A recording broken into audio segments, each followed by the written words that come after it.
Welcome to our journey through the human body. We are going to embark on an adventure that will take us through the intricate systems and organs that make us who we are. Are you ready to begin? As we start our journey, let's first explore the mouth. The mouth is an essential part of the digestive system. The mouth is where the process of digestion begins, as food is mechanically broken down by the teeth and mixed with saliva, which contains enzymes that begin to break down the food chemically. The mouth plays an important role in the sense of taste, as taste buds on the tongue help us to identify and enjoy the flavors of different foods. Did you know that the human mouth is home to over 700 different types of bacteria? These bacteria play a vital role in maintaining the health of the mouth and the digestive system as a whole, by helping to break down food and prevent the growth of harmful bacteria. In fact, studies have shown that a healthy balance of oral bacteria can even help to reduce the risk of certain diseases such as tooth decay and gum disease. Next, we move on to the throat. The throat, known as the pharynx, plays an important role in the digestive and respiratory systems. The throat is a muscular tube that connects the mouth and nose to the esophagus and trachea. In the digestive system, the throat helps to move food from the mouth to the stomach by contracting and relaxing its muscles in a process called peristalsis. In the respiratory system, the throat serves as a passage for air to enter and leave the lungs. The larynx, or voice box, is located in the throat and plays an important role in speech and sound production. The larynx has a cartilage flap called epiglottis that prevents food from entering the lungs while swallowing. An interesting fact about the throat is that it's not just responsible for the digestive and respiratory functions, it also plays a key role in the immune system. The pharynx is lined with mucous membranes, which are packed with immune cells that help to protect the body from harmful pathogens. Additionally, the tonsils and adenoids, which are located in the back of the throat, are part of the lymphatic system and help to filter out harmful bacteria and viruses. Studies have shown that people who have their tonsils and adenoids removed may have a slightly increased risk of upper respiratory infections. Let's move on. The esophagus is a muscular tube that connects the throat to the stomach. It is about 9 to 10 inches long and runs from the base of the skull to the stomach. The esophagus plays a critical role in the digestive system by using a series of muscular contractions called peristalsis to push food from the mouth to the stomach. The esophagus has a ring-like muscle called the lower esophageal sphincter, which acts as a valve that opens to allow food to pass into the stomach, and then closes to prevent stomach acid and undigested food from flowing back into the esophagus. This sphincter can become weak or relax abnormally, causing a condition called gastroesophageal reflux disease. It's worth mentioning that the esophagus has a unique ability to stretch and accommodate large food bolus. This is achieved by the presence of circular and longitudinal muscles that contract and relax in a coordinated manner. This ability is called distensibility. The esophagus is a very resilient organ that can stretch up to 30 times its normal size during swallowing. Let's go down further. The stomach is a muscular sac located in the upper left part of the abdomen, between the esophagus and the small intestine. The stomach plays a crucial role in the digestive process by mechanically and chemically breaking down food. The stomach has several layers of muscle that contract and relax in a coordinated manner to grind and mix the food with stomach acid and enzymes. This process is called gastric motility. The stomach acid, hydrochloric acid, helps to kill any harmful bacteria that may have entered with the food, and enzymes begin to break down the food chemically. The stomach has a mucus lining that protects it from the corrosive effects of stomach acid.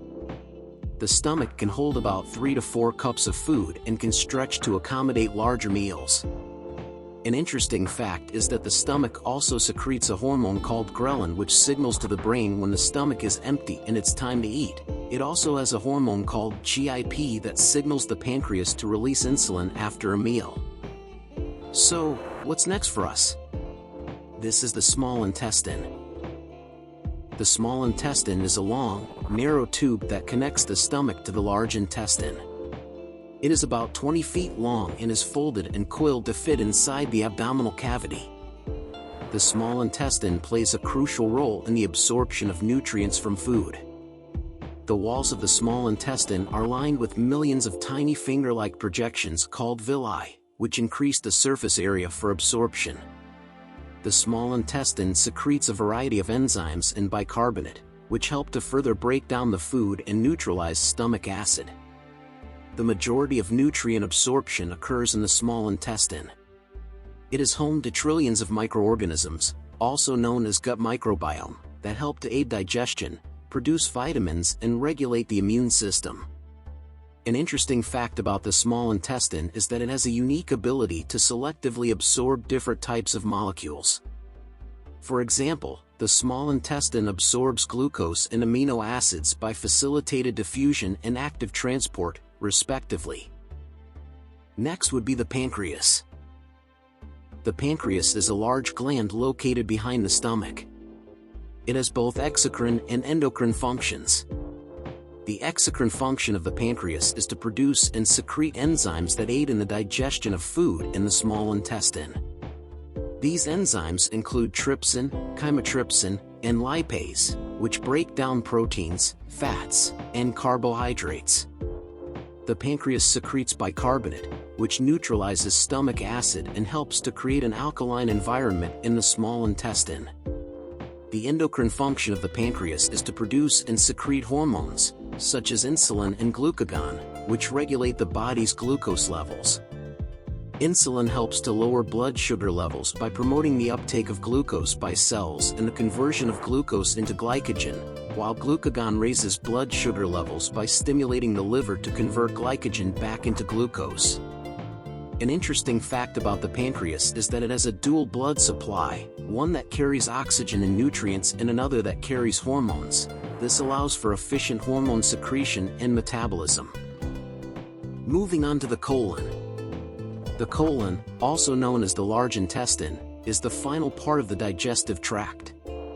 It is a long, muscular tube that starts at the end of the small intestine and ends at the rectum. The colon is responsible for absorbing water and electrolytes from the remaining indigestible food matter, and for compacting the waste material before it is eliminated from the body as feces. The colon also houses trillions of microorganisms, similar to the small intestine, that play an important role in the digestion and metabolism of food. The colon has several distinct regions, such as the cecum, the ascending colon, the transverse colon, the descending colon, and the sigmoid colon, which all have different functions. An interesting fact about the colon is that it has a unique ability to adjust its motility. It can slow down the transit time of food to allow for better absorption of water and electrolytes, or speed it up to move the feces along quickly. The colon has a network of nerves that help to regulate its motility and the sensation of the need to defecate. It plays a role in regulating the body's electrolyte and fluid balance, which is essential for maintaining normal blood pressure, hydration, and overall health. There's still a little bit left. The appendix is a small, finger-shaped pouch that projects out from the large intestine. It is located in the lower right side of the abdomen, near the junction of the small and large intestine. The appendix has no known function in the human body, and it is not essential for survival. Some scientists believe that the appendix may have played a role in the digestion of tough plant fibers in our ancestors. However, this is still a matter of debate. The appendix can become infected and inflamed, a condition known as appendicitis, which is a medical emergency that requires prompt surgical removal of the appendix. An interesting fact about the appendix is that it has a unique immune system. It contains a high concentration of immune cells called lymphoid follicles that help to protect the gut from harmful pathogens. And here we are at the bottom. The rectum is the last segment of the large intestine, and it connects the colon to the anus. The main function of the rectum is to store feces until they are eliminated from the body through the anus. The rectum is about 12 centimeters long, and it has several powerful muscles that help to control the release of feces. The rectum has several reflexes that coordinate with the muscles in the anus to ensure proper elimination.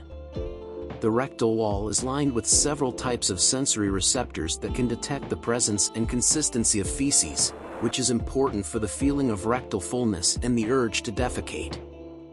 An interesting fact about the rectum is that it can expand to accommodate a large amount of feces, but it can also contract to prevent unwanted release of feces. This is known as continence. That's it, friends. We've completed this little journey through our bodies. I hope you found this information fascinating and intriguing, and that you learned something new about the functions and features of the various organs. Thank you for your attention, and I hope you have a great day.